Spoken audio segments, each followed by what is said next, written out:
That off. Music's off. Switching over.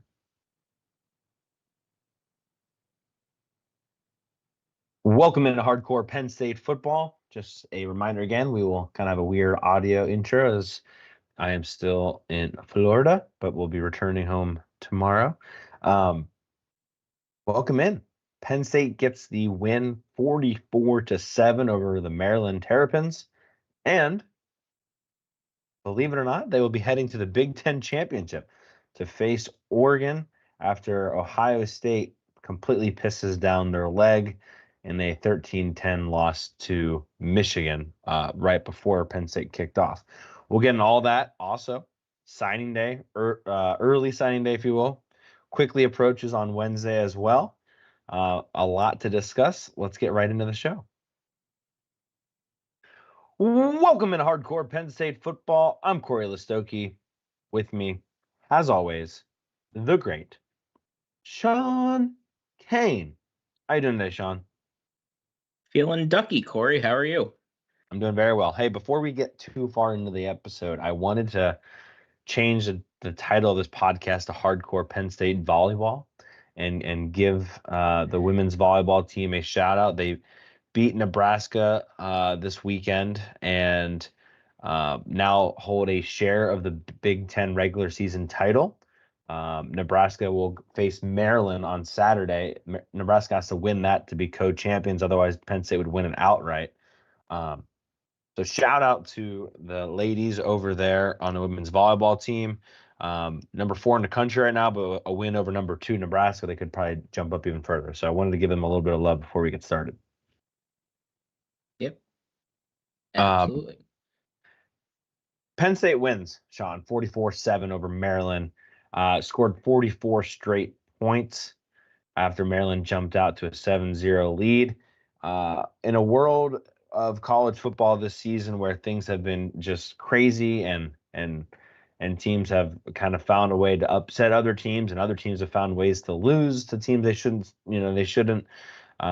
Some teams like Georgia coming back and finding a way in 8 overtimes versus Georgia Tech.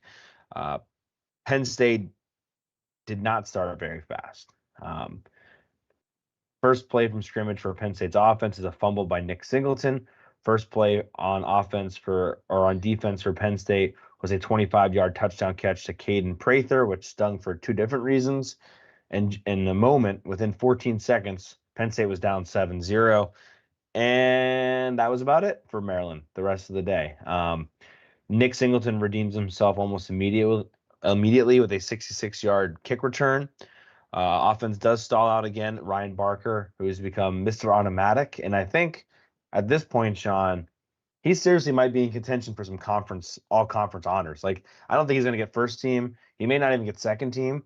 But, like, I think at this point he's probably due for potentially an honorable mention because he's Mr. Automatic. Nails a 49-yard field goal to give him a 7-3 deficit. And that kind of felt like all right, we're on the board. Things are going to get better. We really needed to see that one go through the uprights. At that point, that was his longest field goal of his career at 49 yards. And then he would later try to attempt one from about 54 that was blocked. But still, knocking that 49-yarder and giving him a 7-3 lead. A little bit later, Maryland tried to go for it on a 4th and 1 from their own 30. They didn't get it. And then basically the floodgates were open after that, Shawn. Yeah. I think Franklin alluded to this too. Maybe some of the guys heard what happened in the Michigan-Ohio State game right before our game started. And maybe that contributed to the slow start, but I'm not really sure. They just came out very, very sloppy. And yeah, we were down 7-0 within the first 20 seconds, and we were the team that kicked off. So you don't see that very often, like that. So, but sometimes things like that happen, and then Maryland didn't score again. And considering they had their ones in, except they took take their quarterback out, but considering they had most of their ones in most of the game, that's pretty unbelievable. Being that we had our backups in the whole fourth quarter. But yeah, the Maryland quarterback came in for that one series, Champ Long, but they did end up putting MJ Morris back into the game. So Yeah, I I don't know thought if that was that was just weird. I don't know if Yeah. there's just a temporary injury thing there, but Morris did come back in. He did throw that final interception to Day Lane. So take that for what you will. Yeah, I did think that was a bit strange, but yeah, it was kind of in line with what we expected, right? I think I picked Penn State to win 45-10. They won 44-7. So right in that neighborhood. So I didn't think this game would be close, and it wasn't close. But I've been pretty good on predictions all year long. I predicted Penn State to go 11-1, only lost to Ohio State, and they went 11-1, only lost to Ohio State. Cory did not predict that, um, as No, I would like to remind him, and I think no. he's going to be talking about that later. So, Yeah, I was gonna wait um, till a little bit later, but I appreciate the subtle jab. oh, we have to do it. So, yeah, it was like I said, right in line with what we thought. Um, I will say this: there was in a game that's 44-7. It's hard to find things to nitpick, but I will. We got to run the ball better. If we run the ball like we did on Saturday, next week we will lose, and we will lose in the playoffs. Probably the first game we play, so they have to run the ball better than they did yesterday, and really better than they have for a good part of the season. They're just not. Um, I think a lot of the issues too with running the ball. Part of it is Donko being out, but the interior of the offensive line just isn't opening up the holes that they need to. Yeah, and Um, we saw Cooper and Cousins get some playing time in there because, I mean, yeah, again, I don't know. I don't know if that was the plan all along, but they got some other guys in there pretty early in the game, especially in the interior. yeah, and I think they have to be able to open stuff up better. I think Venga got banged up. He went back in. But I think it's more so Dawkins and Wormley. I think they have to step their game up, and it just hasn't been good enough um, to beat the teams that we want to beat. I mean, it already helped caught it. Look at Ohio State. Feels like every team with decent running backs could run the ball in Ohio State, but we're not able to run the ball in Ohio State. It's perplexing to me that we ran the ball worse on Ohio State than Purdue did. And it shouldn't be happening.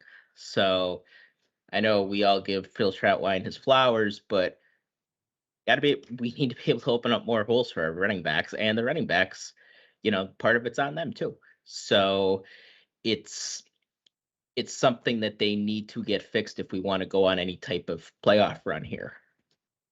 Yeah, and I think there needs to be a conversation about the discrepancy or the juxtaposition between Nick Singleton and Katron Allen, because Nick Singleton did have a good day running the football. 13 carries for 87 yards, 6.7 yards per carry, and 2 touchdowns.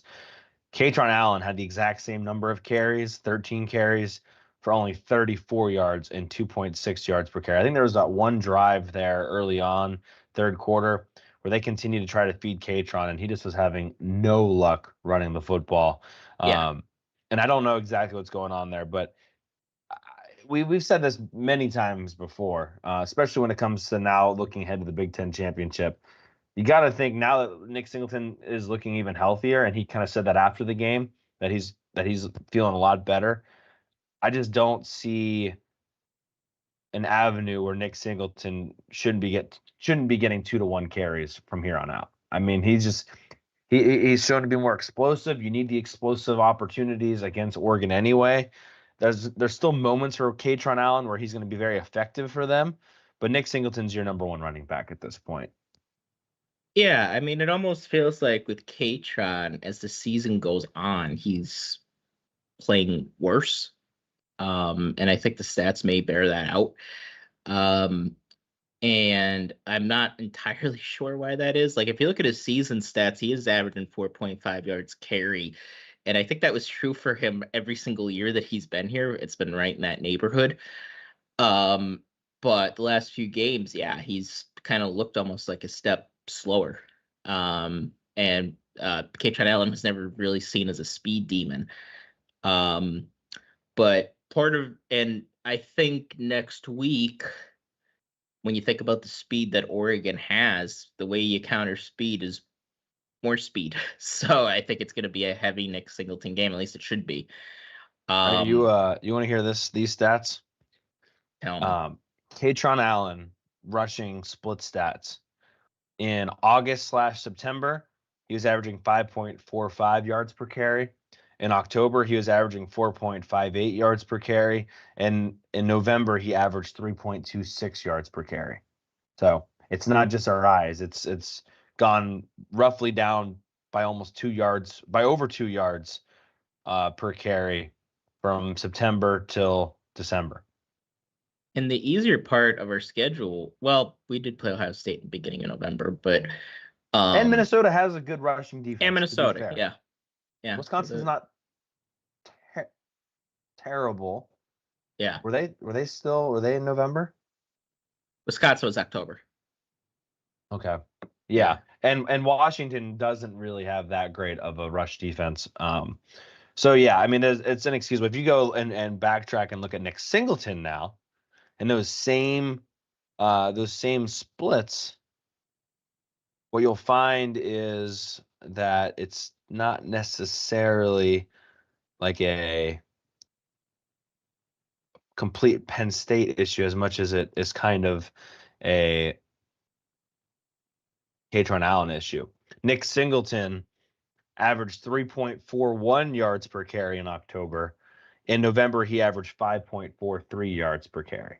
So he's literally flip-flopped with Katron Allen from October to November. And I think that's why it's nice to have two guys, right? If one's hot, you go with the hot hand. Yeah, like we talked last year, Katron was a better running back than Singleton last year. So it's not that just in general Singleton is better, but I think everybody kind of knew. Well, number one, they're different backs, right? Katron is the power back, Singleton's the speed guy, and we've always known this. But when you look at last season, Singleton, yeah, he had a better season. Or Katron had a better season than Singleton. So it's not like one guy is definitively better than the other at all times, but I do think Singleton at his best gives you more than Katron at his best because he has that home run threat. Right. It's like comparing Barry Bonds to Ichiro Suzuki. Ichiro is going to hit for average, but Barry Bonds is going to hit 73 home runs if he's juicing. And even if he's not, he's going to give you 40 home runs. So you get more from the home run in general. So we got a lot of conversation happening on YouTube and X today, which appreciate you guys hopping in the comments and speaking with us. Make sure to like the video while you're there. Lambda mentions that we're one of the worst teams in forced missed tackles. Yep. And, here's the thing. Oregon's middle of the road when it comes to rush defense. So there's going to be some opportunities to run the ball against Oregon. And I think you kind of almost have to because they're very good at getting to the passer. They had 10 sacks against Washington last night, which Washington in their own right is not very good at protecting the quarterback, but still impressive given that Washington had a running quarterback.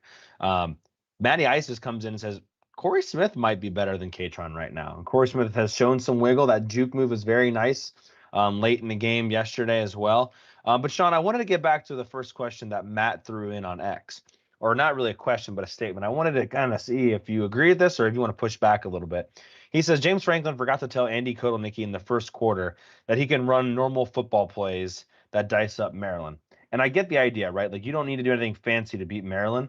However, in my opinion, I think Penn State fans need to just come to terms with this is the offense. This is not a gadget trick play offense. Like this is literally the offense. And you need to come to some realization that when you run an offense like this, there are going to be random fumbles and mistakes that do occur just because you are running kind of a higher risk. I wouldn't say it's a triple option risk, but you are running a higher risk, higher reward offense to try to create some confusion on the defensive side of things. And I get the idea of you could just run normal plays, but these are the normal plays for Penn State's offense. Whether or not people have completely realized that or not, the offense literally is just a collection of different window dressing opportunities to confuse the defense. Without that, well, we've seen it. They weren't able to run the ball very well with Katron Allen. Yeah, I mean, Andy's going to do some things that are going to drive you crazy. And that's just going to be part of what he does. The one play that really sticks out to me is 3rd and 11. We line up in the Warren cat. We have Tyler Warren run the ball. Now, this was a little later in the game, but I was like, what is this? Why did we do this? So yeah, he's going to have some times that he's going to drive you a little nuts. Really in the first half, I don't even think he was really reinventing the wheel that much. I know the direct snap to Katron happened, but that's a pretty regular part of our playbook. I mean, we do that a lot. We direct snap to Katron, we direct snap to Singleton, obviously Warren. So that's kind of a regular part. And the snap was pretty good. I think it was a tad behind Katron, but Katron has to be able to catch the ball in that situation, because it really wasn't.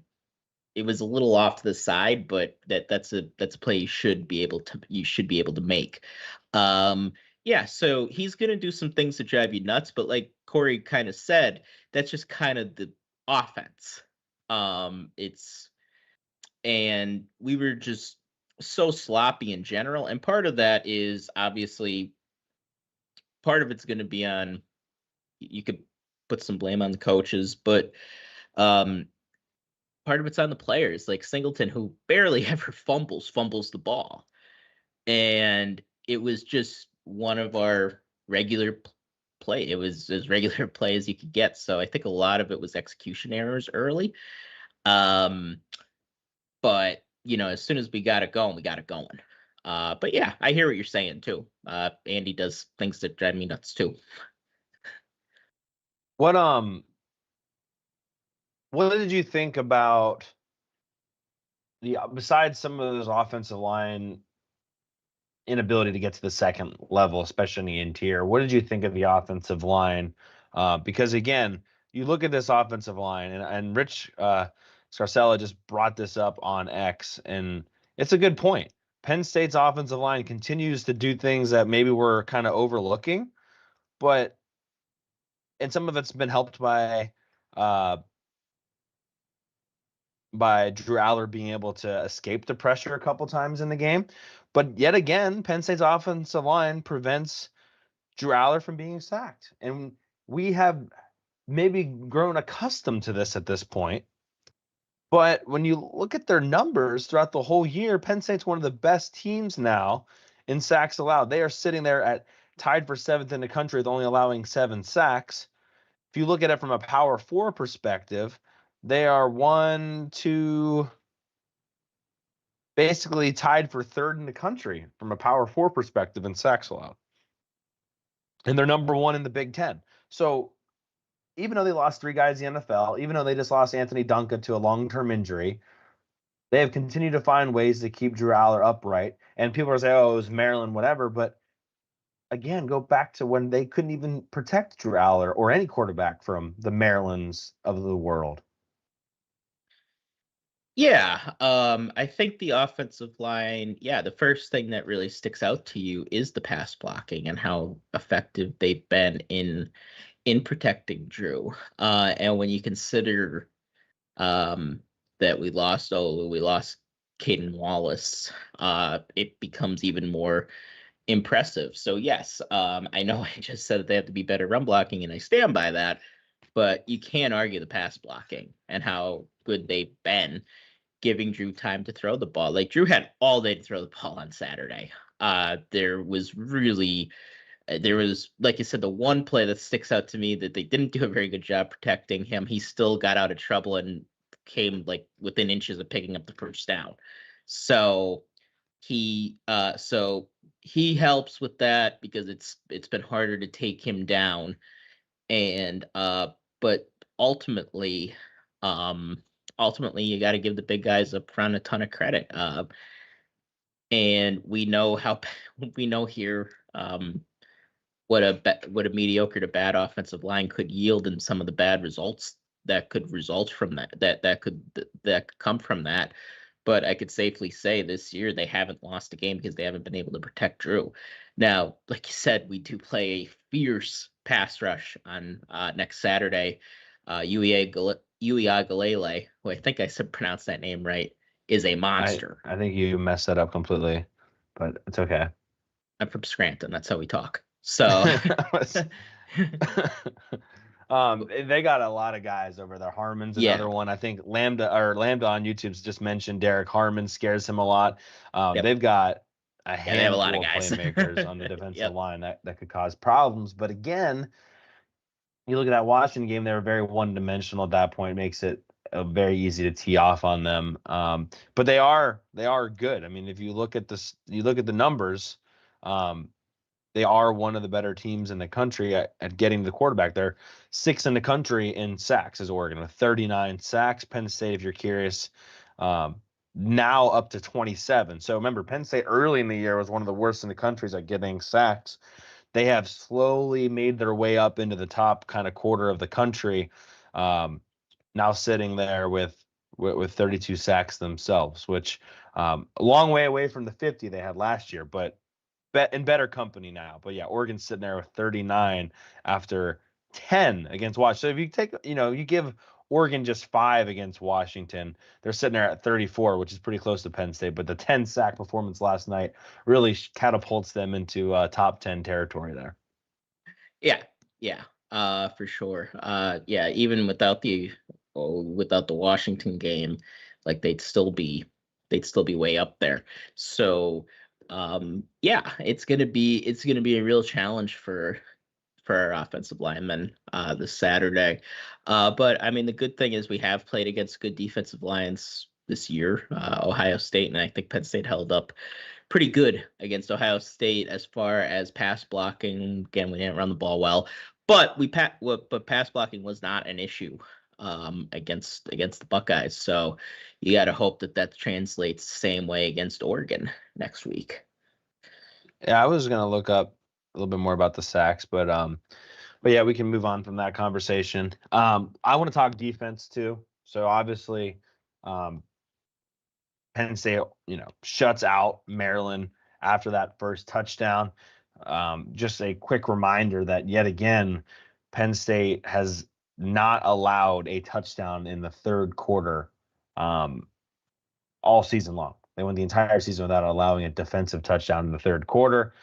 They scored 28 points in the second quarter. Shawn, I think you tweeted that might have been their best quarter of the season from just a offense, defense, special teams kind of thing. But they didn't allow a single point the rest of the way by the defense.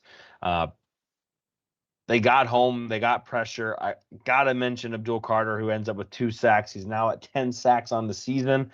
A lot of people, we poked some fun with Corey Geiger on Twitter. He told us at the beginning of the year that he was, Abdul Carter wasn't going to shake out at defensive end, and he has, getting to double-digit sack totals, first time since Carl Nassib did that. And he's now has 4 games with at least 2 sacks. So he's really turned it on there.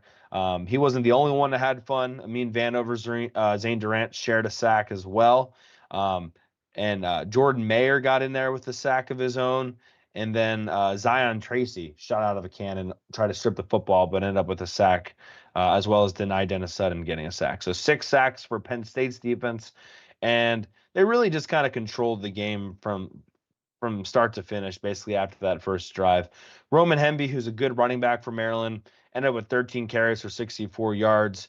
But that was about the only bright spot for Maryland. They weren't able to do anything else, even through the air. We mentioned Ty Felden. He ended up with 4 catches, 27 yards, and he was kind of their leading guy. Kane Prather, who caught that touchdown pass, never caught another pass on the day. And then Penn State was actually able to get some turnovers, which is a little bit different as well. So getting 3 interceptions, one of which, the Tony Rojas one, was huge from the standpoint of Penn State had just had that penalty by Jalen Reed, and they were kind of moving the ball in the Penn State's territory, got the interception, kind of sealed any kind of threat that was going to be. And then I love seeing 2 guys that haven't got an interception yet in their careers getting interceptions. And O'Davian Collins, who's been close a couple times, and then I think huge from a confidence perspective to have Day Lane pick up one as well. Yeah, I thought Day Lane was going to house that, and he nearly did. and Ardavian Collins has been so close with so many times, and he was finally able to reel in an interception, so that was good to see. But yeah, I mean, I think it was pretty obvious early, even when the game was tight, that Maryland wasn't going to win because they couldn't block the edge guys. They could not block Nittany Lions, and they certainly could not block Abdul Carter. I didn't really understand why they didn't double team Abdul Carter. I mean, they must have thought, well, if you double team Abdul Carter, that means somebody else is coming in unblocked. But I don't know why they didn't just keep a tight end in to block him, because it was very obvious that they couldn't just have an offensive tackle on an island against him. And yeah, and then there was pressure from the interior as well. I actually thought the linebackers played pretty good, which was nice to see. It was good to see Tony Rojas make a play. He played that interception like a safety. And that's something that we highlighted a little earlier this season, was Tony Rojas is very good in coverage, especially for a younger linebacker. And I thought the way he played that pass was perfect. So, they made life pretty uncomfortable for Maryland. And it's really, it goes to show you why, if you could dominate on the edges, if your ends are able to get to the quarterback, the game is pretty much, if they could get to the quarterback at will, the game's pretty much in hand right then. And that's why teams are drafting, outside of quarterbacks, are drafting defensive ends so early in the draft. And it's because they could just take over a game from that position. And I mean, that to me, if you're trying to look ahead to Oregon and have any optimism going into that game, that to me is the biggest thing right now. Is your defensive ends are playing excellent football. Nittany Lions, again, getting a sack. Abdul Carter getting 2 more sacks. Like, if you're going to beat Oregon and make Dylan Gabriel uncomfortable, it really, not to put any more pressure on those guys, but it really kind of comes down to Abdul Carter, Nittany Lions, Amin Vanover, Zane Durant. Like, those guys are going to have to win and win often in order to keep Oregon uncomfortable. But I guess I'm just trying to think, is anybody defensively playing better football right now than Abdul Carter? The only other person I can think of, again, is Caleb Downs at Ohio State, which, if you're talking about like who's going to win the Lombardi Award for best defensive player, I'm not saying that like Caleb Downs or Abdul Carter is better than Caleb Downs, because I think Caleb Downs actually had a really good game against Michigan, but they lost at the end of the day. And Abdul Carter has a chance in the Big Ten championship, with all the eyes on him, to take over a football game and win the best defensive player of the year award in front of, millions of 10 million people probably watching that game on Saturday. Like, he has we talked about it when he didn't do that much against Ohio State, and we're like, ooh, that kind of was a missed opportunity. Well, he was just, as well as the rest of the Penn State team, given a massive opportunity to really etch his name as like a Penn State great and potentially a Lombardi Trophy winner. Like, he has that opportunity. If he can take over this game against Oregon, and same thing with Nittany Lions, if he can take over this game against Oregon, they can kind of put themselves in that Aiden Hutchinson, David, what is it? I always mess up. Ajabo. They can put themselves in that kind of category as for why Penn State went on this run, if they're able to kind of take over the game on Saturday. And Caleb Downs is kind of sitting at home. So, and Travis Hunter is also sitting at home from a Lombardi perspective. So, and golden chance for Bill Carter. And he still had 2 sacks against Ohio State.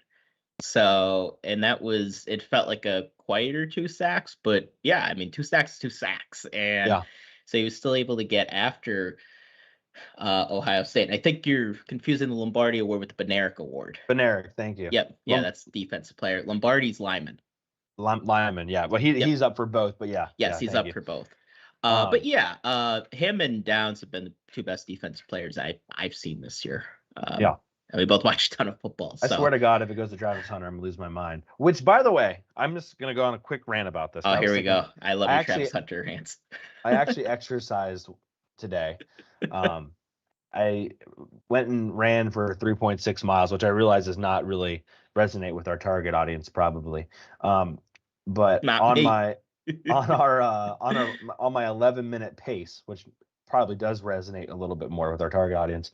I was thinking about the Heisman, and I think the problem I have now is if Tyler Warren goes off against, and we haven't even talked about Tyler Warren yet, but if Tyler Warren goes off against Oregon and has like a Heisman-like performance, I think at this point it only hurts or only helps Travis Hunter is probably the right way to put it. I think there is a certain voting base for Travis Hunter that is not going to change no matter what. Like part of them, they love Colorado, they love prime time, they love Travis Hunter, they love that he's playing both ways. He's going to get the award no matter what in their eyes because they can start voting literally tomorrow, I think, and it wraps up I think on Sunday or Monday. So they could actually vote right now before the championship games, which I think is insane. But Cam Ward's out, Travis Hunter's done. Like really, the only ones to watch would be Dylan Gabriel and Tyler Warren, I think. Because no one from Texas, nobody from Georgia. Ashton Jeanty too. Oh, Jeanty would probably. You're right. Jeanty has a chance to add to his resume. That's a really good point, actually, Shawn. But I guess what I'm trying to get at is Travis Hunter's base is kind of solidified, and I think Tyler Warren having a good game probably just takes votes away from Jeanty, which I also don't want to happen because I think Jeanty should win the Heisman, and I don't want some votes to be poached from Jeanty if the Travis Hunter voting base is already solidified, if that makes sense.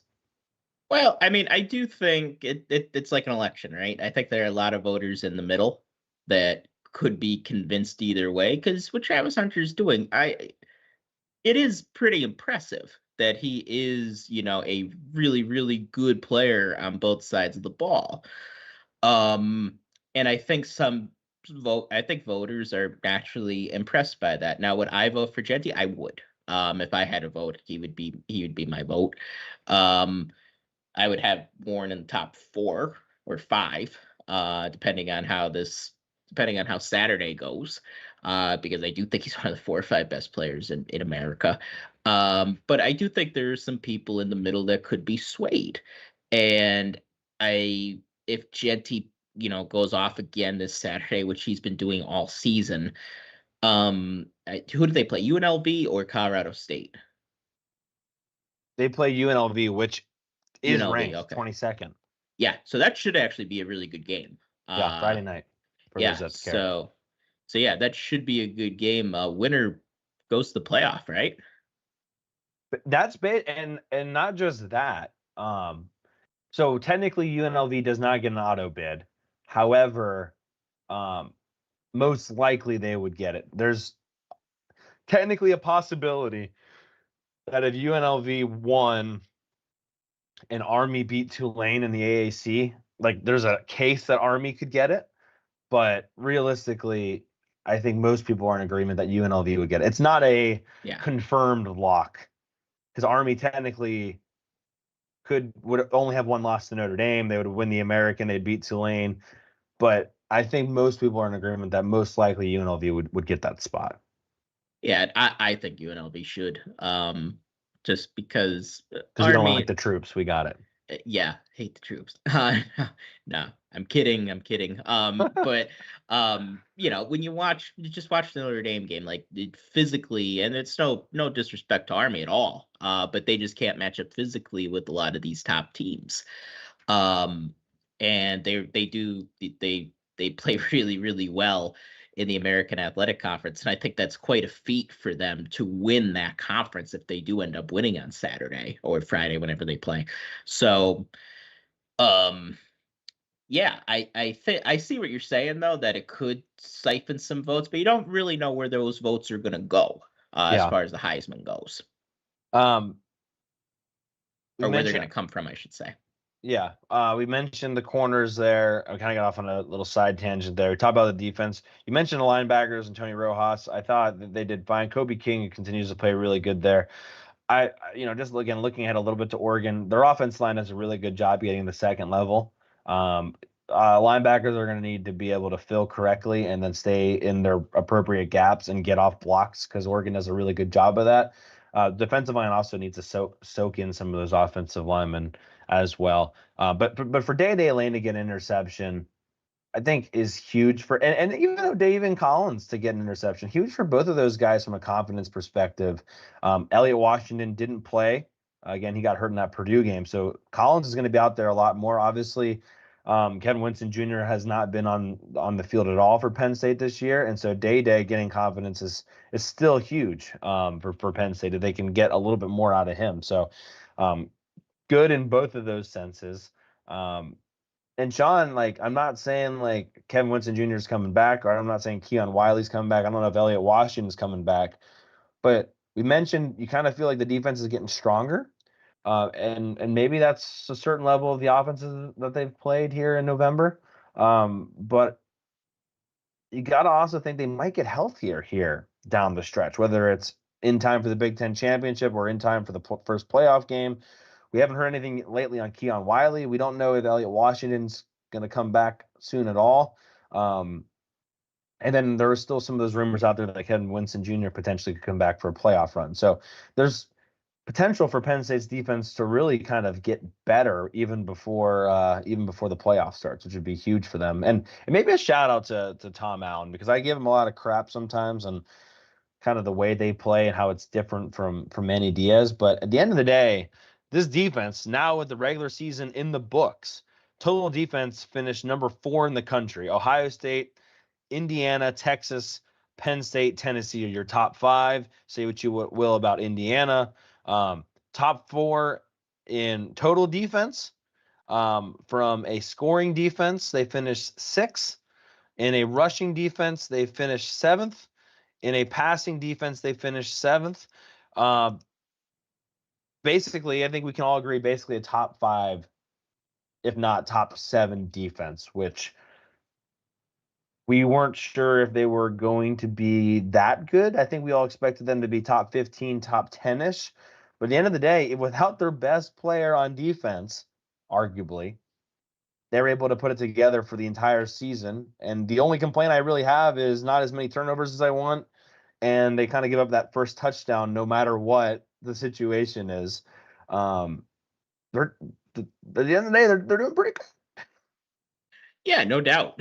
And one of the things we said, that I kept harping on going into this year is the season's going to come down to how much better is the offense from last year and how much worse will the defense be. Because last year's defense is the best defense I ever saw at Penn State.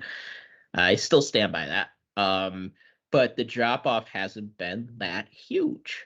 When you look at the totality, I think Abdul Carter was better than even I thought he'd be. At edge, and I thought he'd be good. I thought he'd be really, really good. And he has been, maybe the best defensive player in college football. I think a top 2 defensive player in college football. And I also said all this not knowing we were going to lose KJ Winston in week 2. So when you factor that in, yeah, you got to give Tom Allen a ton of credit for that. And then I was wondering how much better the offense would be, and the offense is better than it was last year. And part of that is a huge part of it is Tyler Warren, and how much better, I should say how much more we use him, because I think his biggest problem was a usage problem.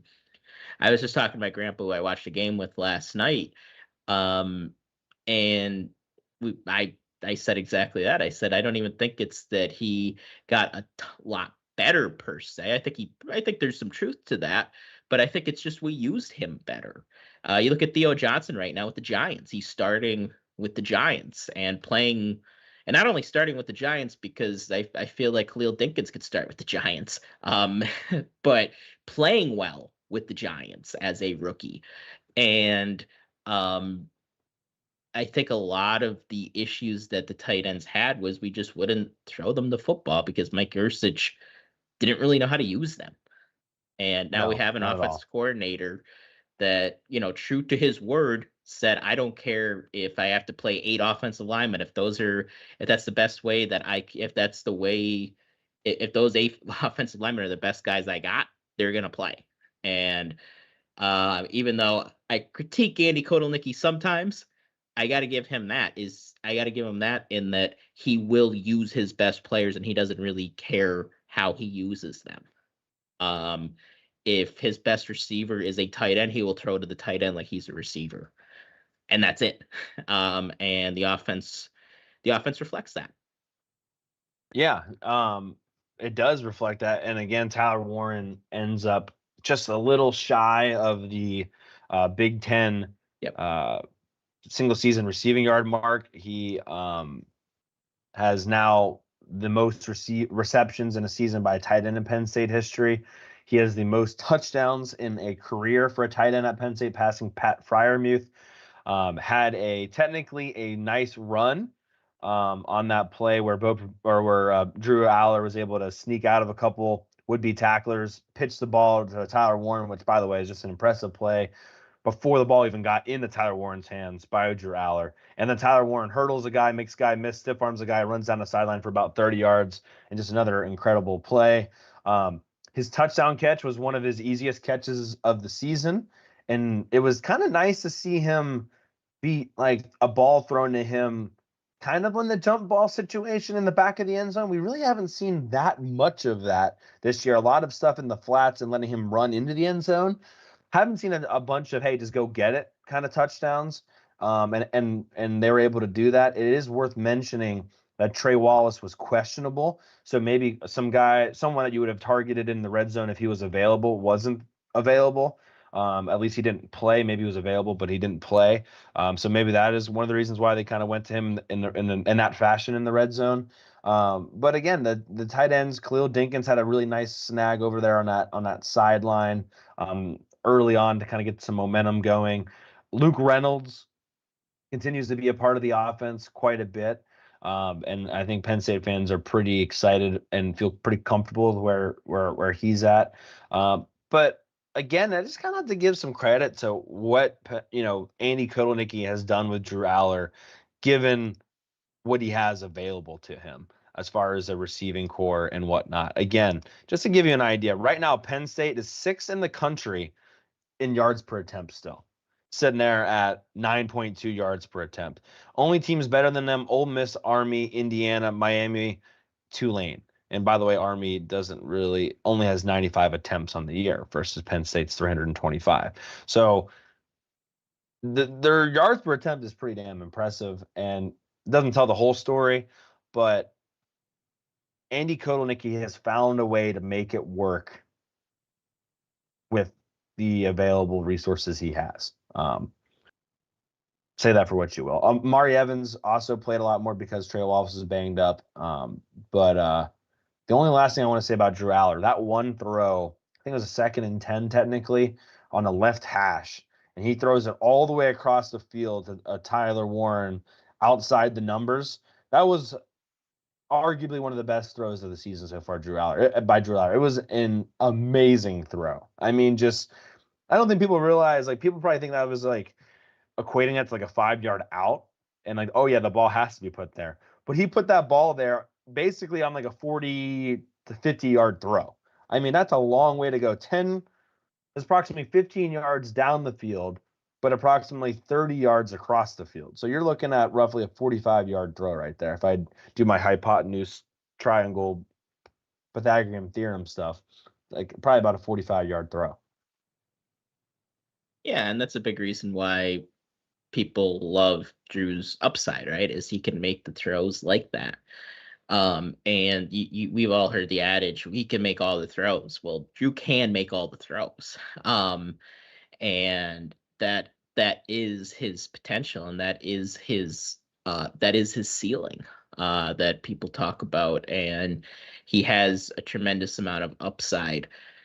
And the thing is, Corey, like, we all know what Drew is capable of. I think the big reason why I know I would like to see him come back next year is to have the confidence to make throws like that on a consistent basis and to throw guys open more. So, but that just shows you right there what he could do. I do want to talk about Omari Evans too. I thought on the deep ball, that kind of just hung up there for a while. Omari Evans did a great job tracking that ball. That is not an easy thing to do. That was the definition of chuck it deep. Yeah, yeah, he threw it up. and there were two defenders down there, and it looked like they were all just looking for the ball, and Amari Evans did a great job of just finding it. And he is the deep threat guy. I think to beat Oregon, we're gonna need him to make a couple plays next week. Because he is the guy that can take the top off defense. And when you don't have a guy to be able to take the top off of defense, you become very easy to defend. And I think that was part of the problem against Ohio State this season, is we didn't threaten them downfield at all. So when you're not able to do that, you're a very easy team to play defense against. So we're going to need Omari to make some plays next week, especially if Harrison Wallace is banged up. Now, it didn't look like I couldn't, if he wasn't questionable on the list, I wouldn't know he was even banged up, because I thought he looked fine. But you don't know what they're dealing with. Yeah, I think if he had to go, I'm going to speculate and say he could have went. Yeah. But again, it's a good opportunity. Just to answer Matty Ice's question real quick. He said, can Warren still get the Big Ten record next week against Oregon, or do they only count the regular season? It does count. So if he's able to get 9 more yards, he will have the single game tight end record for reception yards. It does count? It does count. It does count. Yeah, because I didn't know how that worked either. It's just like now bowl games count. So literally he has 2 games at the bare minimum to get 9 more yards.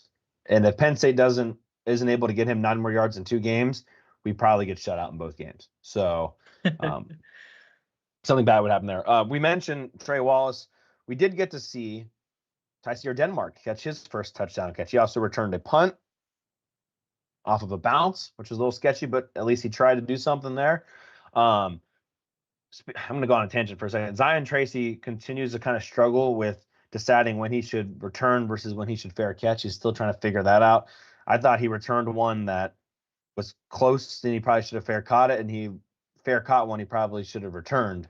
So he's still trying to figure that portion out. But Tyseer Denmark getting his first touchdown snag, I know that made a lot of Penn State fans happy. And I don't know if you noticed, Shawn, in the post game, Franklin kind of alluded to, like, we need more out of him basically moving forward. So hint, hint, nudge, nudge. I don't know. Could be, because he didn't even make it seem like, well, next season. He was like, no, we need more out of him in the next few weeks. So, well, and that's part of, and I don't know if his red shirt is burned yet. I think we're getting pretty close. He'll be good now, because the Big Ten championship I don't think counts. That doesn't count either. I don't know. I know they said post game, so I'm gonna assume. Postseason. Regular season's in the books. So I'm pretty sure postseason is complete. Everyone's open for playing now. Okay. Yeah. Then, I mean, in that case, I think he could be a weapon for Penn State. I think he will be a weapon for Penn State. And they're just kind of slowly bringing him along. And I kind of think it's the right approach. And I tend to trust the coaching staff with this, because I know there are a lot of people out there that think Tyseer Denmark should be playing a lot more than he is. And I think from a development side, James Franklin's been doing this a long time, and he's dealt with deciding whether or not to play guys, give guys bigger loads for his whole head coaching career. So I'm going to trust him on this. But you could see the talent. I mean, he's fast. Franklin highlighted how tough he is. And he seems to be very dynamic. And I do think if he was ready to get more snaps, he'd be getting more snaps. This isn't the old days where guys kind of had to earn, pay their dues to the older guys. Franklin has shown throughout his career he will play you. But he has also shown, if you're not ready in all aspects, Franklin talks a lot about the whole development of guys. Like, one of the things that sticks out to me is Micah Parsons played a ton as a freshman. He didn't start as a freshman, though. Cole Farmer started as a freshman. Farmer started Micah Parsons' freshman year. So I think a lot of it, too, is dealing with just the experience of being a first-year college student. And that could be that could be a lot. That could be a lot for a kid. So it's just my hunch that it's more than just football and that he's not playing yet. Not that there's any issues with Tysier, but it's just the whole developing, the whole getting you completely ready to handle a starter's role or a bigger role. Could be a lot. Could be a lot for some guys that young. Yeah. Let's jump to some fan questions here. Some that aren't really questions, but just wanted to say some things. We got Mudbug saying, no questions, just a big let's fucking go, and pumped for the show. So appreciate that, Mudbug. I have not done the pick'em yet, but I'm feeling like Mudbug's in a pretty good spot there. I am gonna do the pick'em for the Big Ten championship. That will be the last one, given that it is a Big Ten game. It will kind of be interesting because Penn State's involved in that. So it'd be curious to see how that goes. Probably won't do a double down for it unless we want to maybe make it 2 points. I don't know if that would make it a little bit more interesting for some that are trying to maybe get the second and third place voting, but hadn't decided there. Probably going to leave it as 1. But Mark Thomas says, why not us?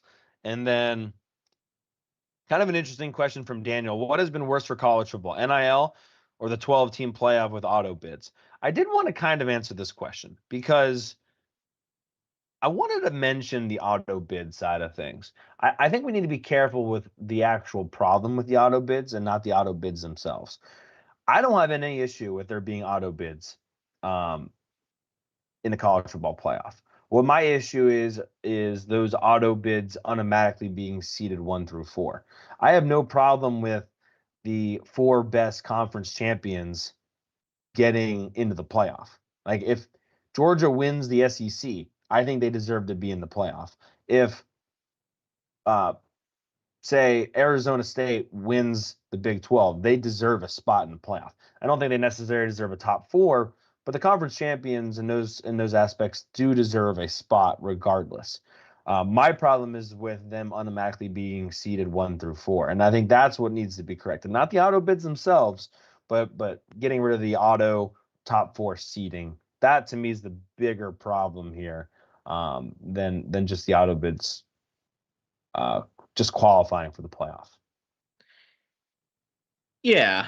I think yesterday too, if you watched the Ohio State-Michigan game, Ohio State spent $20 million on their roster, and they still lost to Michigan, and they still got 2 losses on the season.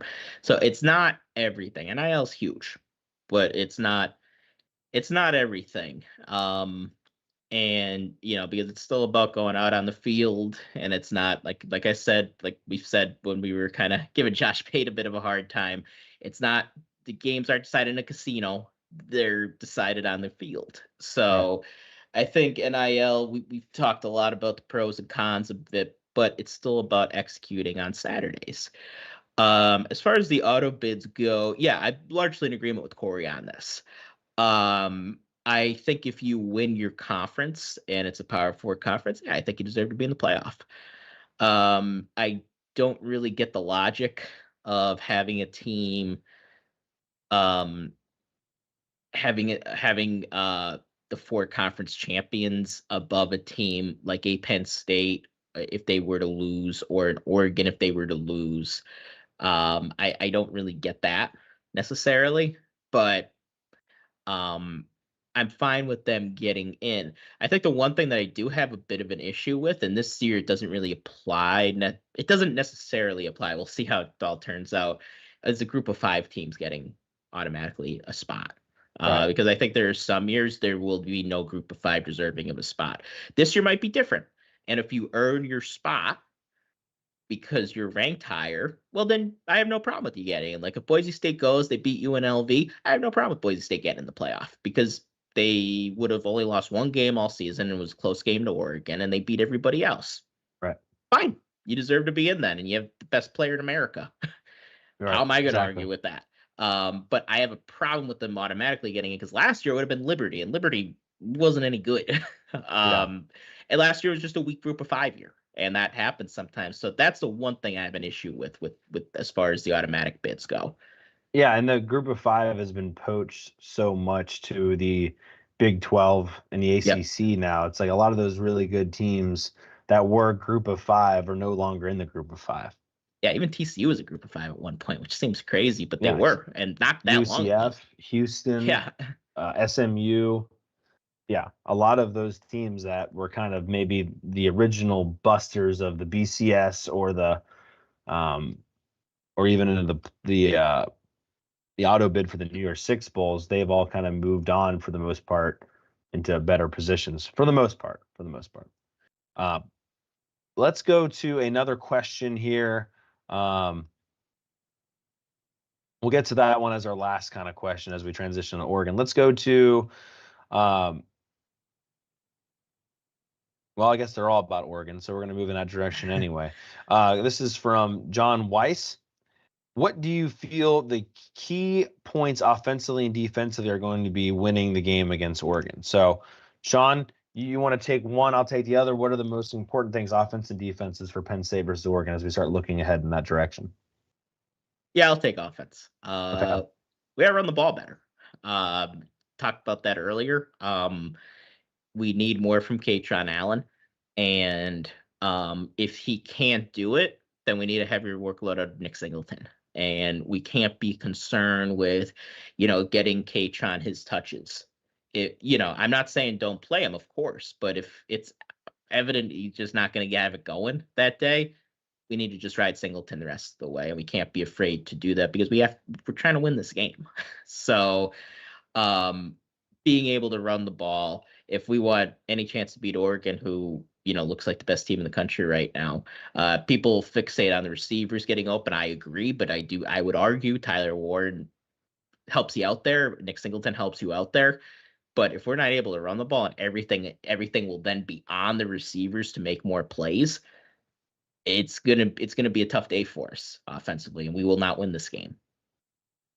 Yeah, defensively, I think you just got to find a way to limit the explosive plays, right? I mean, Oregon's receivers, 1, 2, 3, 4, 5 of them are averaging over 10 yards per catch right now, and they all have over 20 catches. So it's not like it's a tiny sample size.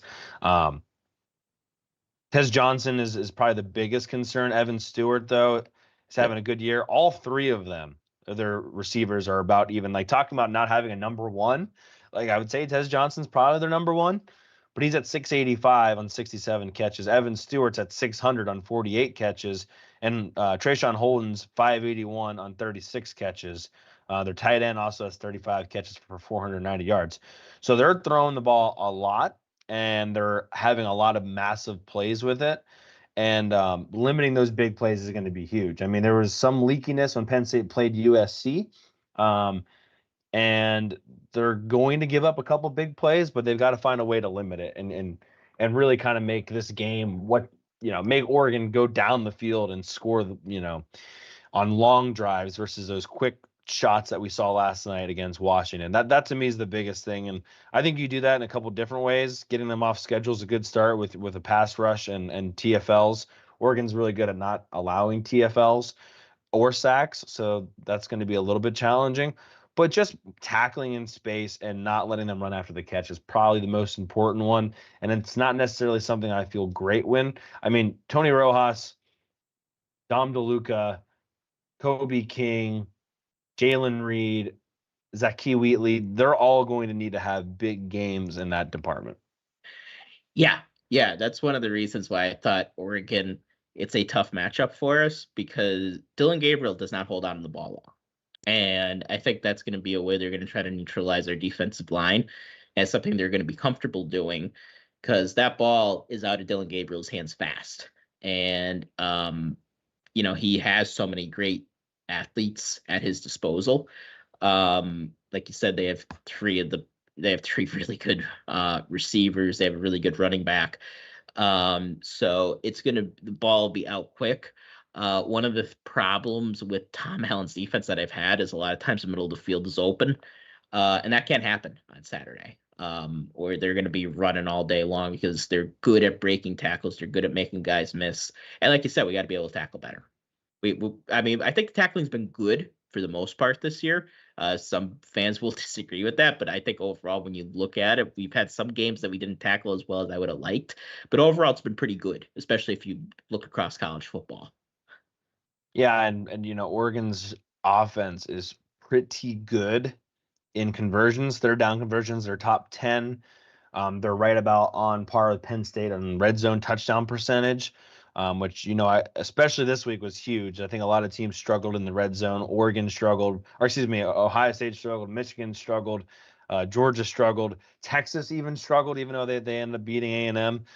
So, I love those stats, but Oregon is pretty good at those as well. So it's going to be a dogfight, and we'll talk more about that later on this week. Let's go to the next question here. This is from, well, we kind of answered Jason's question already. He asked about well,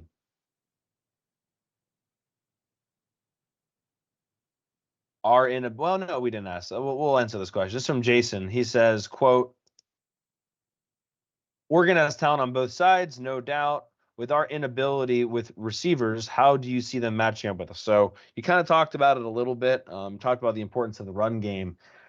I mean, how much do you need to see out of the receivers in order to keep them honest? You mentioned Omari Evans a little bit earlier in the show, but I don't know if you want to flesh that out a little bit more. Yeah, I think a lot of it comes back to the run game. Because you look at the Ohio State game. It's a game we kind of keep going back to. I do think Ohio State was uniquely built to beat a team like Penn State because they had so many good safeties to be able to handle Tyler Warren. Now, I do think Oregon's secondary is pretty good, but I will remind you, Will Howard had a big day against Oregon, and Drew's a better quarterback than Will Howard, as we kind of saw yesterday. So if you can be a balanced team, that's going to open things up at least somewhat for the receivers. And like I said, I think Tyler Warren covers up a lot of your warts when it comes to the receiving core because he's still a walking matchup nightmare. He is still the human cheat code. And do we need more production from the receivers in order to beat Oregon? Yes. But I think the big thing is making it easier on your receivers to go and make plays. I think a big thing, too, depends on whether or not we're going to have Harrison Wallace and how effective he's going to be.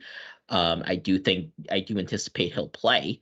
But I think that the game is going to come down to ultimately our ability to run the ball, at least on offense. That's what it's going to come down to.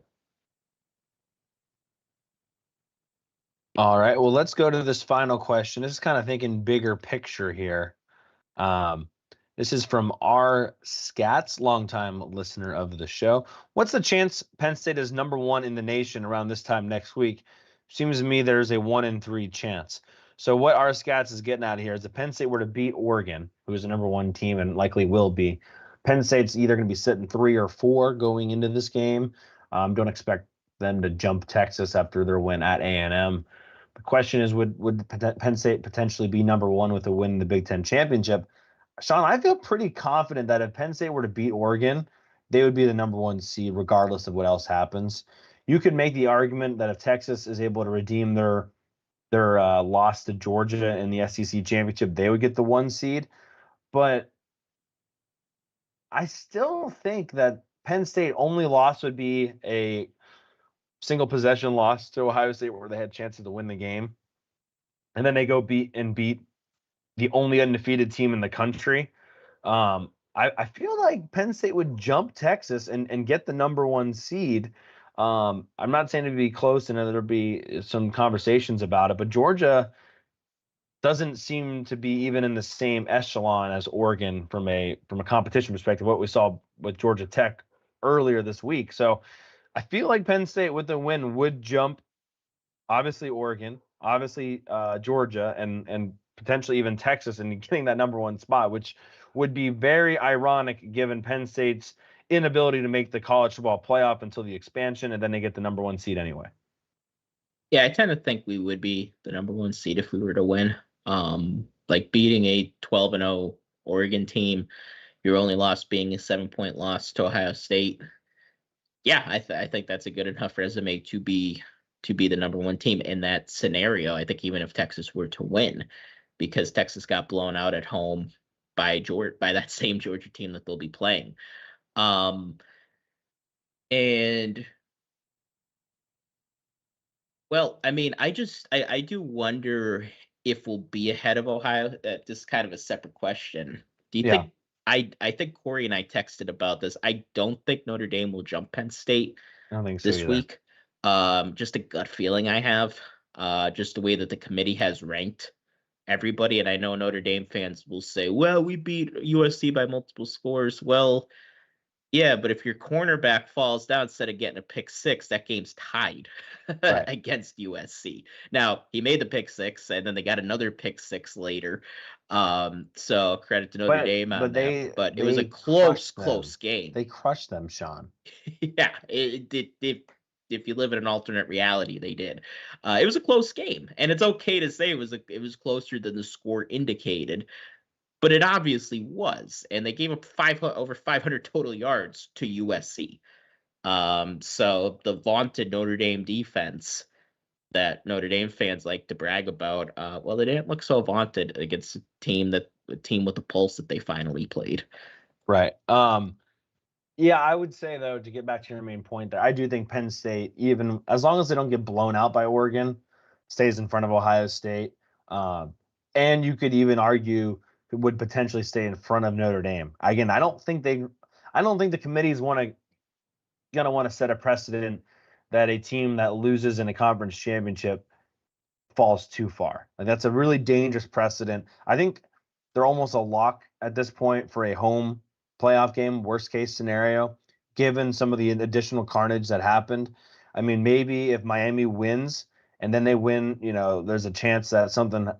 If Miami would have beat Syracuse and then lost to SMU, maybe there's a case where Miami gets one of the home ones over a Penn State team, or maybe if Tennessee is able to do it, or there's some maybe other. If Clemson were able to win out and they beat South Carolina and then they would have won the ACC, maybe they're able to do it. But Ohio State losing and all those other teams kind of losing or not looking very good, I think puts Penn State in a pretty good spot to still get a home playoff game regardless of what happens. And I think, again, we talked about this, you want to have that 5 or 6 seed. You want to stay away from those 7, 8 seeds because then you have to play either 1 or 2 in the second round. And I think they're going to do that. I don't know if they're going to be ahead of Notre Dame if they would lose to Oregon, but I think they're going to be ahead of them on Tuesday. And then Nicole Albrock is going to have to freak out and melt down on X again. But I also think they would still be ahead of Ohio State as well to host. So either way, I think they're going to host. I really think, depending on what happens in the SEC championship, you're looking at either 5 or 6 right now for Penn State. Again, if Texas were to beat Georgia, I think it solidifies it. If Georgia were to beat Texas again, I think maybe there's a chance where they would maybe slip to 7. But we'll have to see. Penn State's in a pretty good spot though to probably still host one, regardless of what would happen there if they lost. Yeah, I tend to think we'll be no worse than 6. I hope. Yeah. Knock on wood. Even if I mean, the big thing is just don't get blown out against Oregon. Might as well go out there and win it. Yeah, I mean, hey, let's just win the whole thing. And let's not stop winning after that. Absolutely. Shawn, do you want to do some quick recruiting notes before I have some admissions I have to go through? Yeah, we'll go good news or bad news and then maybe good news. Bad news, Jaden Woods decommitted. He flipped to Florida. He was one of the best players in the class, so that's a big loss. He's the guy from Kansas, ends up visiting Florida and then later flips to Florida. It's something that here comes the money. Money. Yeah. So I know our fans are probably sick of hearing about NIL, but it still is an issue. I know on the McAfee show when they were here for the Ohio State game, it sounded like we were rolling in the riches. I do not think that is necessarily true. I don't think our NIL is as bad as some places, but I would probably put us at I would put us behind Ohio State, Oregon, USC, and Michigan right now. So you're 5th in NIL. We were down to 17th in recruiting. So yeah, this is I will say this again, the class is not good enough. So before you get to your other note, I just want to mention I did put a poll out this morning on X. You can still vote on it for another 4 days or so. But I asked if a Big Ten championship and a #1 seed would change your mind about contributing to Penn State's NIL fund. 33% of people said yes. 23% of people said no. 20% of people said they're already donating. So that was that poll. I also asked, would it change your mind on James Franklin? 32% said yes. 56% said they already liked him. Only 6.5% said no. So just wanted to say that I took some very good polling data this morning on X. Yep, kind of around those things. So what's the good news? Well, I'm not done with the bad news. Oh, shit. Okay. Yeah, I mean, when you look at 17th in recruiting right now, yeah, it's just not enough. And then you factor in something we didn't talk about. Michigan just got Bryce Underwood, and I do wonder how true some of the numbers are that are out there. I saw the 12 million number. I'm not sure how true that is. Part of it is they had a billionaire, I think his name's Tony Ellison or something like that, and Dave Portnoy also contributed, and local tool bag Dave Portnoy. So you have other teams, rich donors contributing, and Penn State's just by and large. I mean, we definitely have our rich donors that do it, but it's really not enough right now in NIL. So recruiting classes are going to reflect that, guys. And you may not like it, but that's the truth going forward. Now the good news. Penn State, well, I'll start with North Carolina fired Mack Brown, and there is a domino effect there. Bryce Baker from North Carolina was an official visitor on Saturday. He is their quarterback, really, really good quarterback, top 100 overall guy, according to On3 Sports. So that's the way we view him, too. Beckham Krista is already committed to Penn State, but I think Penn State would like to bring in another guy this class. So Bryce Baker, Penn State, by all accounts from all the recruiting gurus, had kept in contact with him, and then they fire Mack Brown. I think there's a good chance Penn State is able to flip him. It may be the case, though, that this goes till February. So I don't know if he'll sign Wednesday. I don't know if he'll sign with Penn State on Wednesday, but I find it unlikely that he would sign with North Carolina, who doesn't know who their coach is going to be yet. Yeah. So I mean, it's almost, I appreciate North Carolina doing that before early signing day, but I mean, it kind of sets you up for a very, very potentially troubling early signing period, which we say early signing period, but that's where 90% of people sign. So yes, I don't know. Yeah, it's part of the issue with the early signing period. Like I said, if I was, hell, I grew up a Penn State fan, I probably wouldn't sign with Penn State if I didn't know who the coach was going to be. I'd probably be like, well, I'll wait till February because I don't know who the coach is. Right. So I think that's pretty common too with a lot of teams that fire their coach mid-season without a replacement immediately available. Also kind of sucks for Mack Brown because I think he's one of the good guys in college football. But Penn State will benefit from the loss potentially. Yeah. And then also Penn State did pick up a 2026 crystal ball for a wide receiver. Any thoughts there? I don't know how much you want to get into that, but wanted to at least mention that. Yeah. Yeah. Who was the receiver again? I do apologize. Jerquaden Guilford. Yes. 2026, 6'2", 180 from Indiana. They call him G2 for what it's worth. We always thought about this kind of jokingly, but sometimes there is some truth to it. When we follow these guys on X, if they follow us back, it's usually a pretty good sign. Yes. not always 100% hit rate, but usually they follow us back. They have some serious interest in Penn State, and he did follow us back. So take that for what you will. So that means he's coming. Yeah, basically means he's coming. I Shawn, wonder if James Franklin will stop by and see him this week. Penn State we get there Friday, right? So there might not be enough time. Yeah, James Franklin's going to have a Big Ten championship media day today. Then he'll have his normal press conference on Monday. I thought there was.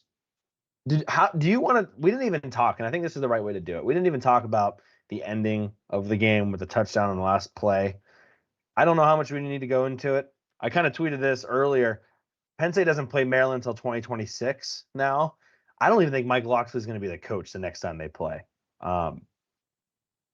So I don't know if it really matters that much. At the end of the day, I think people need to maybe understand this the most. James Franklin was the coach in waiting at Maryland. They decided to go a different direction. Penn State and James Franklin are always going to kind of have a little bit of a vendetta against Maryland. And that's just how it's going to be. I mean, Devon J. Thomas said afterwards that just straight up Maryland killed his brother. McNair, the player who passed away while DJ Durkin was a coach, was from McDonough, which Penn State gets a lot of those. And basically just said like straight up. And so there's some Maryland, PA kind of battles there too. But at the end of the day, like Maryland's not on the same level, and James Franklin's going to stick it to Maryland any chance he gets. If you look at the scores, they've been very, very lopsided every time Penn State wins. The only 2 wins Maryland has is post-sanctions and COVID. Otherwise, it's been a complete and utter massacre each game. And I guess the touchdown at the end, I'll just say this. Look, I don't have an issue with running your offense, especially with your backups in. James Franklin, the best point that James Franklin had in all of this was Maryland on that 4th and 2 decided to play cover 0 defense and man across the board. If you don't want to give up a touchdown, why aren't you playing quarters defense and keeping everything in front of you on a 4th and 12? Like, you still had your starters in. We mentioned MJ Morris had thrown that pick to Day Lane right before that drive. You're still trying to score. James Franklin and his team have every right for his 2s, 3s, and 4s to go score as well. In the world of NIL and players wanting to play, you don't just put guys in just to run up the middle 3 times and punt. That's just never going to happen anymore. It doesn't also hurt for all the scoreboard watchers that are just going to see Penn State won 44-7 as far as the college football playoff rankings go and all those things. But to me, at the end of the day, it really comes back to, if you're not going to concede as far as how you're playing your offense and how you're playing your defense, you can't ask Penn State to step off the throttle with their backups in. Yeah, I think there is. Wait, I wanted to say one last thing.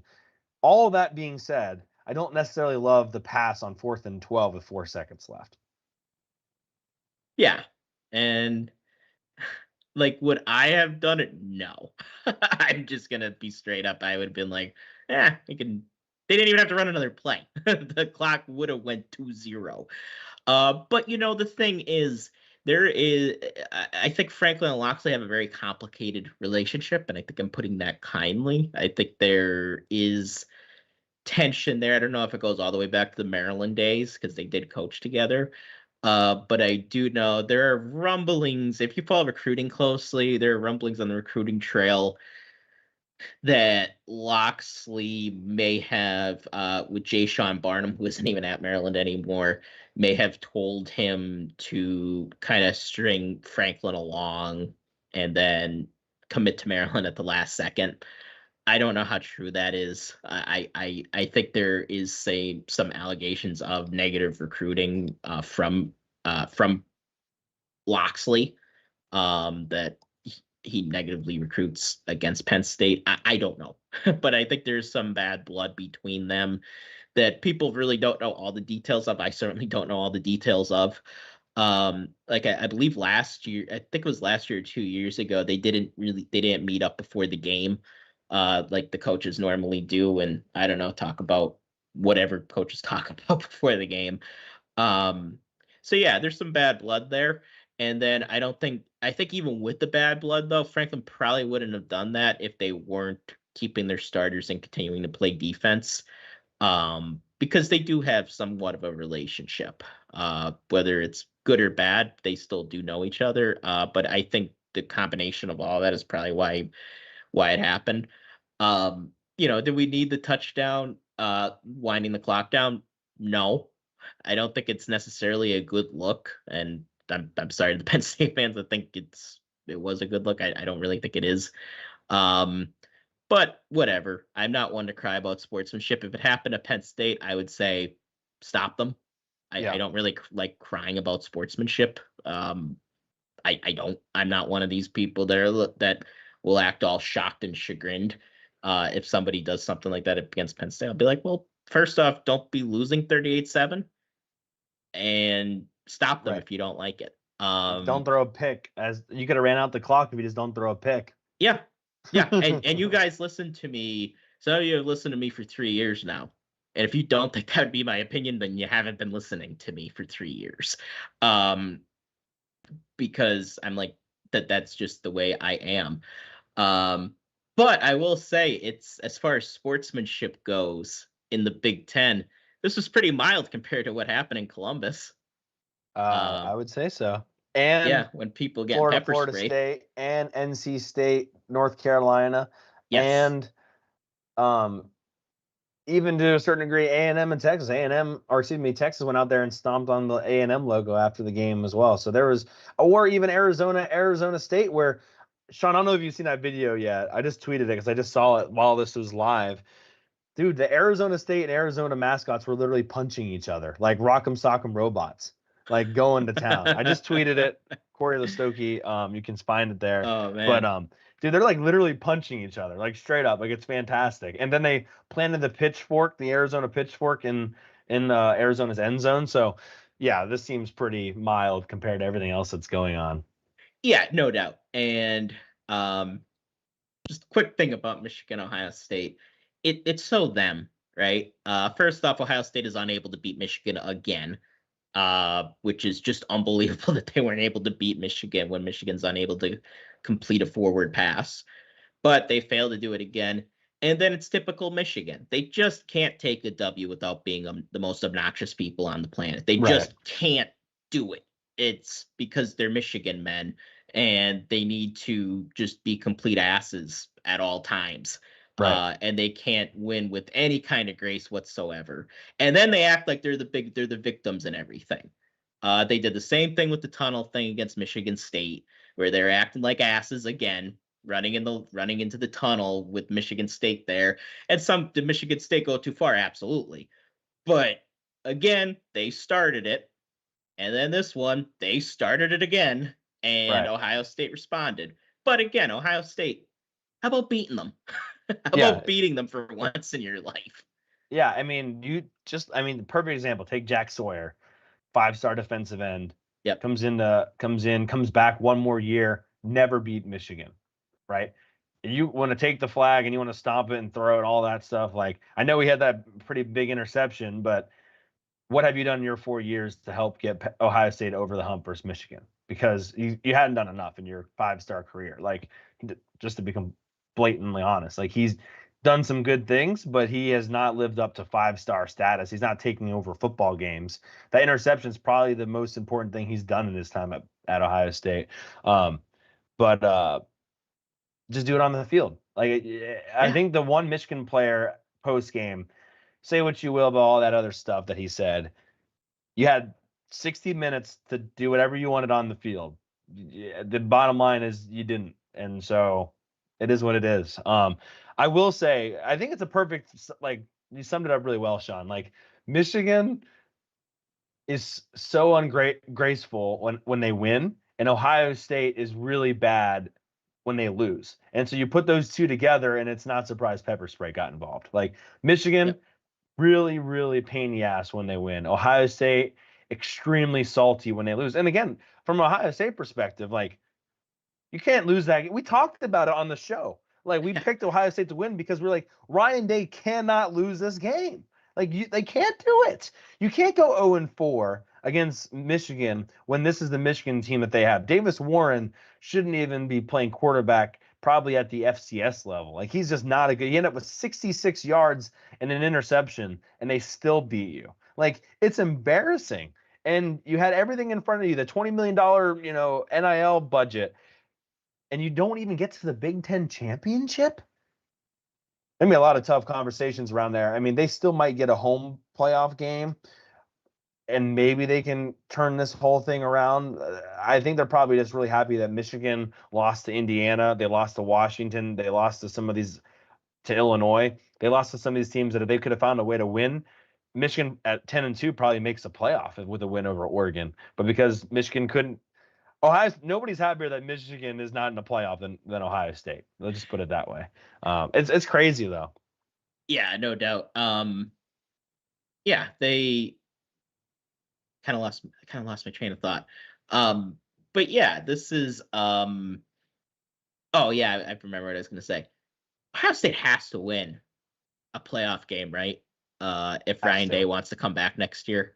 I can't believe we're seriously having this conversation, but they have to win at least a playoff game, or they have really, outside of beating, really good Penn State team on the road, which they sadly always do, they have nothing really to hang their hat on. The worst thing I saw, Shawn, was if Penn State loses to Oregon, they still get a home game, but they play Ohio State in the first round. That would be the absolute worst scenario. A pissed off Ohio State team coming back to Penn State where they've already won, and that's Penn State's home game against Ohio. That would be worst case scenario. I don't know how realistic that is. It's possible. I don't know how far Ohio State's going to fall. Well, we'll know a lot more on Tuesday. We'll know a lot more. It's not a great Michigan team to lose to at home. It's hard to imagine. I mean, they're very close on the bubble of home and away right now. They're going to want Texas to beat Georgia. They're going to want basically all of the expected teams to win the conference championships. If Penn State beats Oregon, that really hurts them. If Georgia beats Texas, that really hurts them. If Clemson beats SMU, that really hurts them. Like, you want all the favorites to win if you're Ohio State to host a game. But we'll know more when those rankings come out. Shawn, before we get out of here, because this has gone along for an hour and a half now, which we've been doing a little bit more lately, but I think it's because the season's getting juicier and juicier. I do have some admission of guilt. I want to at least, before I do this, just repost that we are still live. So anyone else that doesn't think I am willing to eat crow will take advantage of the opportunity to see me eat some crow. So let me see if I can tweet this out one more time. Don't know if I'm going to be able to.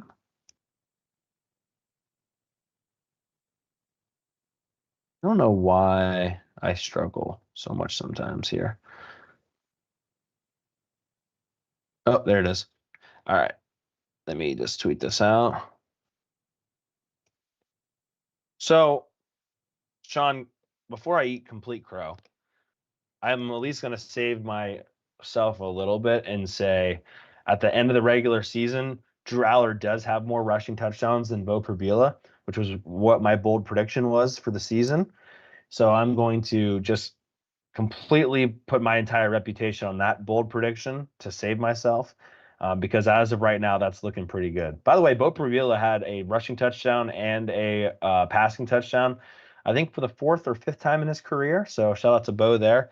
But yeah, I'm basically just a big bold prediction guy now. I'm gonna stay away from the season predictions. Just kind of rest my reputation on the bold predictions. And for people that don't know what I'm talking about,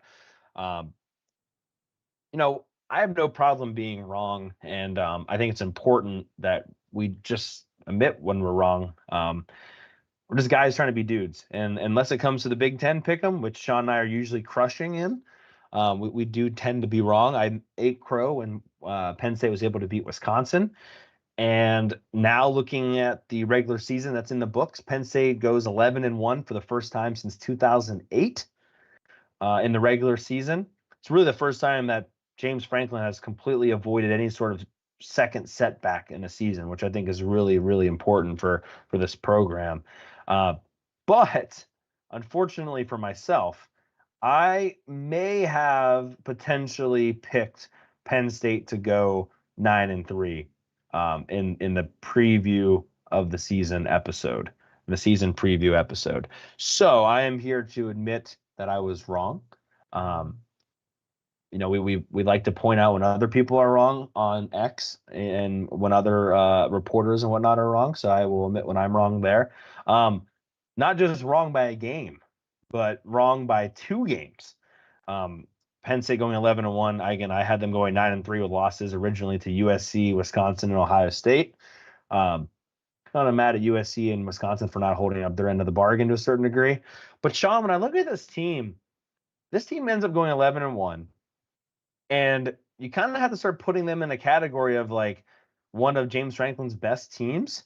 But it's weird to me because I don't exactly know how they are. Now, I know the schedule helped them out quite a bit, but they don't have a crazy explosive offense. They don't have a crazy explosive defense. They're just kind of doing what they're supposed to do, and it's working. And there's nothing wrong with that. But I haven't figured out like what this team is yet. I mean, I know what they are on offense, right? They're gonna be kind of unorthodox. They're gonna try to get the ball to Tyler Warren. They're gonna take their shots when they're supposed to, and they're gonna try to run the ball. And I get that. And on defense, they're not gonna give up the big play, and they're gonna have, they're gonna trust their defensive ends and defensive line to get after the quarterback and play coverage. And I get all those things, but like, a lot of people like to say it's saying like, oh, this team is different, whatever the case may be. I don't know yet, right? Like, I'm not getting the 2016 Destiny vibes, so to speak. Maybe it's because they don't have that massive win in the fashion that 2016 did, or they didn't go on this huge impressive run. But like, they just continue to do what they're supposed to do. Sometimes pretty, sometimes not as pretty. And they get the job done. And I don't know what is going to happen here in the Big Ten Championship. I don't know what's going to happen in the playoff, but I still haven't exactly been able to put my finger on what this team is or isn't. And while I continue to struggle with that, they continue just to win. So again, I was wrong in what I thought Penn State was going to be this year.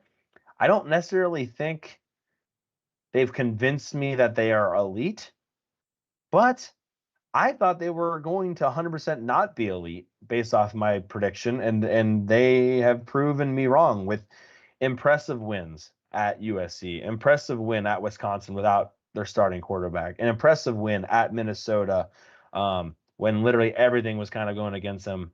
They found a way to get the job done. So, and really by James Franklin, reminder, kind of just nutting up and winning the game at Minnesota. So, again, I don't know what they've done, but I was wrong. And this team has a decent chance of winning a Big Ten championship, which really didn't seem possible a week ago. Well, I thank you for admitting that, Corey. I would like to say that I was right. And Penn State went 11-1, but they're only lost to Ohio State. But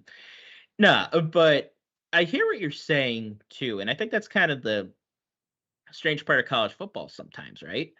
Is sometimes we get through a regular season and we still there's still lingering questions about how good is this team. And I think everybody could say they're really, really freaking good. And there is something to be said about mental toughness and not getting upset. And look at it this way, Corey. Those two 11-1 teams that have happened in our lifetime, 05 and 08, they lost to 2 teams that they should have beaten. They lost to Michigan, I think they were 7-5 that year. And similar story with Iowa. I think they were like an 8. I can't remember exactly, but I think they were only an 8-win team. Yeah, and I think crazy special. Yeah, those 2 years though, we beat Ohio State. And Ohio State still really good, but they were able to beat them. But they lost to 2 lesser opponents. That has not happened this year with Penn State. They were able to go 11-1. Granted, did the schedule help? Of course. But did we play all crappy teams? No. I think Minnesota is a good football team. I think even a team like USC is a pretty good football team. West Virginia. I would throw West Virginia in there as well. So there are good teams that they were able to come out and beat. Again, we didn't have to play the two elite teams like we've had to do for the past 3 years, but we have an opportunity on Saturday. And I think that's kind of why Saturday is so important, because people will say, well, it's kind of meaningless. I mean, I would say that's wrong on 2 counts. Number one, we get a first round bye if we win. And if we lose, well, and this is something we talked about when this first came out, that the loser of the conference championship game is kind of in a tough spot then. And that, our ranking wouldn't change, but we only get 2 weeks off then instead of 3 weeks, like in all likelihood, the team that we will be playing. So that kind of puts us at a bit of a disadvantage in that way. But and it's important on this count too, that's your signature win that you've been looking for. Right. And that signature win that's been so elusive for feels like years now, that James Franklin hasn't had. And I think it would be a huge step forward for this program. Number one, you win your conference, which is, and to win an 18-team conference is very, very difficult to do. And number two, you would have that win over the number 1 team in the country, which Penn State has not done since 1990. They have not beaten the number 1 team in the country. They beat Notre Dame back then. So to be able to do that, yeah, that is your signature win. And then you're the number 1 overall seed, and you're set up pretty nicely to make a run in the college football playoffs. So there is a lot on the line on Saturday.